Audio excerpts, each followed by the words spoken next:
Homesick, A Woman's Journey to Self-Mastery by Trika Smith, September 21st, 2018. Homesick. My journey started because I wanted to know why certain groups of people and cultures had more success than others. At the time, success for me was material wealth. That was the definition of being successful from my perception, based off of the life experiences I had had up until that point in my life. More specifically, I wanted to know what the Kemetic people of ancient civilization and cultures believed about spirituality. What were my roots? What were their ideas and ideologies? What were the spiritual practices they followed before being overtaken and forced into slavery? I know now that spirituality is the most important component of my existence. Not religion, but spirituality. Many people still believe spirituality to be synonymous with church and religion. That's exactly what I used to think. I know now that they are two totally different things. Spirituality to me now is knowing thyself. It is knowing and acknowledging that I am a spirit being and not just a body. This body is to explore this natural world, but my spirit is the captain of the ship. When I close my eyes and cannot see my body, I can still see. I can still hear. I can still think and feel. I had to learn to use the body for what it was, a tool. A tool to maneuver and navigate through this amazing world full of fun, adventure, life, and death. Without a doubt, we over-identify with the physical body and the things of this world that we can see with our human eyes. It's like being right-handed, so you use your right hand. My left hand is just as capable as my right, yet I over-identify with my right hand. Mentally, without even thinking about it, I trust my right hand as being dominant. It's where the focus is, so I only use my left hand as an assistant to the right, or when the right is injured and I have no other choice. Even then, it is very uncomfortable, because there is no trust in it. There is no trust in it because I have never given it a chance to be reliable. When it comes to our spirits, we trust our bodies and distrust our souls. Our souls lie dormant while we put all of our faith in the things we can see. Think about your car being your body and you riding inside it as the spirit guide. When you're in your car, what is making the gas pedal go? Who is pushing it? The spirit guide inside. When you're coming upon a stoplight or a stop sign, who advises you to slow down and stop? The spirit guide inside. When the car is running low on gas, whose intuition says it needs fuel or we might have a problem here? When the car has complications or runs hot, who makes the decision to park it and let it cool off? It's interesting that we will wash our cars to make them look good and clean. We will even put them in a garage or under a carport to protect them from damage. That's what we do with our bodies as well. We dress them up and make them look good and clean and protect them, but neglect to even acknowledge the soul on the inside. I had to learn to tend to my soul. I had to learn to feed it and nourish it and spend time alone with it and eventually trust it. Most times we use spirituality, it is because we've backed into a corner and we have no other choice. We try, and when we're all out of options, we get spiritual. Why is spirituality our last option? Why does spirituality equate to religion? For so many people, they're not the same thing. So there I was, burnt out on religion and distrusting my own capabilities to make a right decision and have a productive life. I was shut up in my room studying ancient Kemet, or Egypt as it's called now. I was looking for spirituality and literally running from religion. One study led to another, and that led to another. I wrote and studied and came to extremely strong conclusions. I had figured it out, only to continue to study and change my mind about what I believed. This happened over and over again, the changing of my mind. Eventually, I came across the concept of all things living and non-living being broken all the way down to vibration and the interpretation of vibration. All day, every day, we are interpreting vibration using physicality to symbolize the vibrations we interpret. I began learning about mindfulness and the universal laws. I became what a lot of people deemed as one of those metaphysic weirdos. People started whispering, does she even believe in God? I was raised as a Baptist, and even acting like God wasn't a man in the sky watching and waiting for you to break a commandment was a big no-no. My mother wore her poor knees out in her prayer closet because, according to her, I was blazing a hot path straight to hell with gasoline Christian Louboutins on. All that being said, I couldn't stop. I had learned so much and it made so much sense to me. Religion in my mind wasn't supposed to make sense. When I had questions that no one could answer, I was told, that's why it's called faith. It's not supposed to make sense. I started listening more intently to my inner voice for that vibrating energy, only to discover it wasn't a sound to hear, but rather a frequency or wavelength to feel. I had to start using that left hand a little more. I had to trust in something that felt uncomfortable. I had to risk being ashamed and judged. I had to learn not to focus on one component of my being for everything. I had to learn to feel what felt right and good to me. I started being more sensitive to emotions and what they were telling me. My emotions became my tour guide. I used to try so hard to run from emotions that made me feel uncomfortable. I had to learn to accept them all as equally good. They were always giving me guidance and feedback. I just hadn't been listening. I had to stop being ashamed, to close my eyes, and to feel hurt, lost, confused, or even insecure. They weren't bad feelings after all. They were just contrasting feelings. I had to dive really deep into me, and what I discovered is my emotions are the most important resource that I have. They were flags and signs, and most importantly, enduring and sincere, because they were the voice of my soul. I began to meditate regularly. Meditation has become the one-on-one time with my soul. I would be at work like, I can't wait until 5 o'clock so I can go home and meditate. I'd be out with friends thinking, why didn't I just stay home and meditate? What was happening was, I was starting to love being around just me. I used to hate to be alone. Now all I wanted to do was be alone. There was so much purity and soul food to be eaten alone. It was abandoning my physical body and entering into a world of pure vibration. I began closing my eyes often and speaking my name aloud over and over again, placing my palm against my throat and listening to the vibration my name made. I did this in many pitches and tones too. Trika, trika, trick, trick. It was fun and silly. I started bird watching and people watching. I became very inquisitive about nature and all living beings. The world that had been so ugly to me was looking different. My perspective was changing. As my perspective changed, I began to be nicer to myself and more forgiving to myself. Having 3 kids by 21 seemed admirable now. Wow, I had pulled it off. Not cooking for them very often. Look, they're still alive. It was pretty cool. I stopped watching TV and started reading every chance I could get, which wasn't easy at first. Everybody wanted a piece of me every hour of every day, and I started saying no. In all different pitches and tones as well. No, no, no. Who's seen the movie Bodyguard with Whitney Houston and Kevin Costner? Remember when they arrested her potential stalker and were questioning him? They asked him, did you write these letters? His eyes got really, really big, and he went, no, no. That's what I started doing. When my kids would knock on my door and ask, was I cooking? No. When someone called and they said, hey, you want to... Before they could even get it out. No. When my boyfriend wanted to have sex and I really didn't want to because I wanted to meditate or read, when I used to comply, I started saying, no, no, no. It was uphill at first, but when everyone started seeing that I meant it and how serious I was about my personal time, they got used to it. They weren't happy with it, but they got used to my standard, and my mantra literally became me first. I was learning so much, and it was exciting to have found something that made sense and resonated. I began taking responsibility for myself and my life, but I also learned how to chill and relax. I probably learned that lesson too well.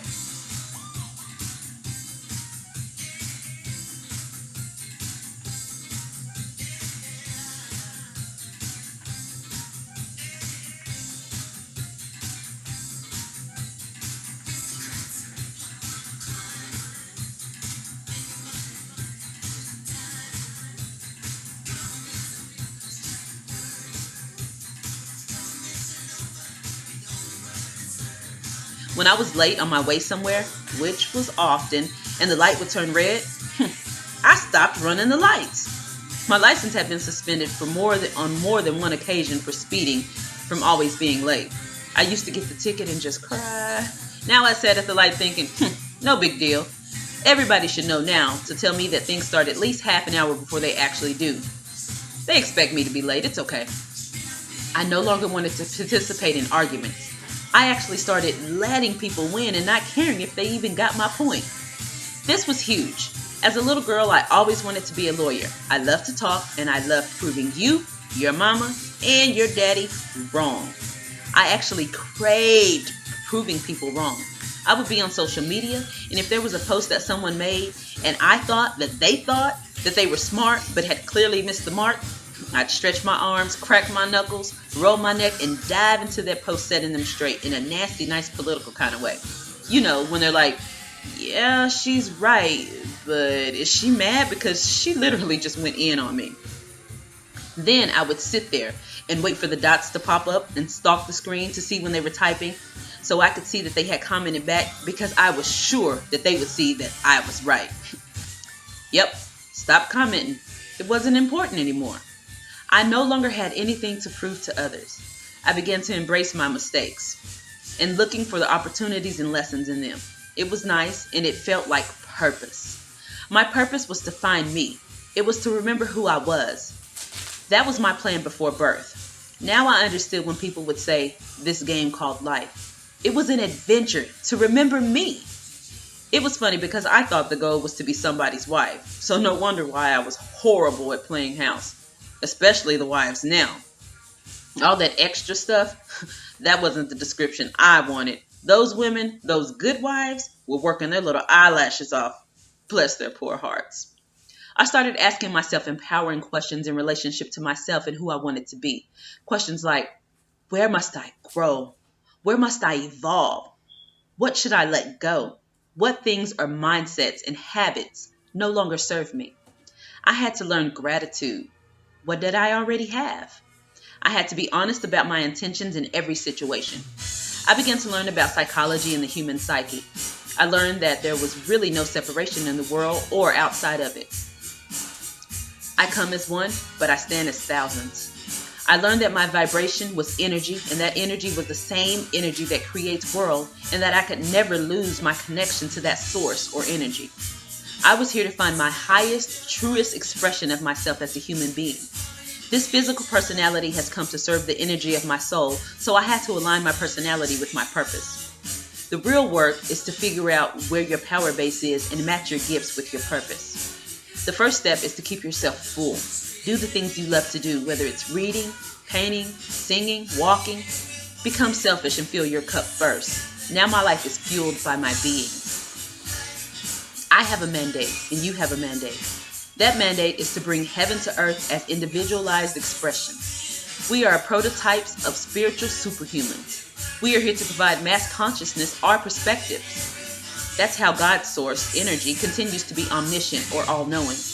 It knows what it's like to be a black female from my unique perspective. It knows what it's like to be a single mother from another unique perspective. It knows what it's like to be a lesbian or straight from yet another unique perspective. It knows what it's like to be short, tall, skinny, fat. It knows all this because we are living and giving our unique perspectives. There's no separation between you and me, or her and him, or this and that. I am the tree and you are the vine. You are the tree and I am the vine. We are all mass consciousness here to provide our perspectives. So now we need to expand our awareness, and that leads to more opportunity. You have a choice to be aware of anything you want. I choose to stop being so aware of my body and become more aware of my inner being. Everyone on this planet has equal access. Every being is vibrating. I have full access, and I'm going to use it. Self-mastery is understanding the personalities of the psyche and the ego. The channeling of energy and emotions takes private, personal time. We must learn gratitude and forgiveness of others as well as ourselves. We must learn to translate vibration. What is it you want? A relationship? What's the frequency of a relationship? What's the wavelength, the vibration of a healthy, loving relationship? You want money? What's the vibration of money? What does it feel like to have money? Where is that groove? In order to translate the vibration of all things we want, it starts within. Use all of your tools, not just your right hand. For my 36th born day, I went to Cabo, Mexico. One of the adventures I did was swimming with the dolphins. It was amazing, and I was so impressed by their intelligence and communication. The instructor instructed me to lay on the boogie board on my stomach halfway. I can't swim, so I had me a nice little life jacket on. The lifeguard came and pulled me out to the other side of the huge tank-like aquarium and told me to hold my legs straight out, locking my knees and pointing my toes. The two dolphins, Merlin and Annabelle, were on the other side with the trainer. She patted the water, and they dove down into the water and raced to the other side of the tank where I was, about 200 feet, I guess. The lifeguard said, "Keep your legs locked," and the next thing I know, the dolphins were behind me with their noses planted on the back of my feet, pushing me through the water. Another time, she had me stand with my back to the wall of the tank on a ledge. She said, "Put your arms out with your palms flat." Again, she tapped the water, and they both left under her, making a U-turn under the water, coming back up and passing underneath my palms on their backside for me to feel their bellies. You are too close to the exhibit. Please step back. I like that. Another stunt they did was putting my hand in the air, palm down, and they took turns jumping and touching my palm with their noses. She never really spoke to them, though. We threw water bottles in the tank, and they would chase them, pick them up with their mouths, and return them to the trash cans we were holding up. This was teaching them to clean the water of trash. In the wild, the dolphins didn't live out their full lifespans because of the litter. We got kisses and belly rides. It was great. What I found to be so interesting is the instructor said they communicate strictly through vibration. She says there were over 3,200 different vibrations they knew to communicate. There really is something to this vibration. Every day I learn more and more about me. I have found my center, my home, so to speak. In the book Women Who Run with the Wolves by Clarissa Pinkola Estes, she teaches through ancient stories. She tells an old story, then breaks it down, meaning character by character, step by step. The book includes a story about a woman who was half whale and half human. Take it how it comes, and go into this shit knowing that it was here for a reason. That part. This shit is all on purpose. It was all written. That part. This shit is like supposed to be. There was a lonely man living in the woods. One day while he was hunting for food, he stumbled across 3 whale ladies on the shore, dancing, laughing, and playing. They had removed their sealskins and were naked.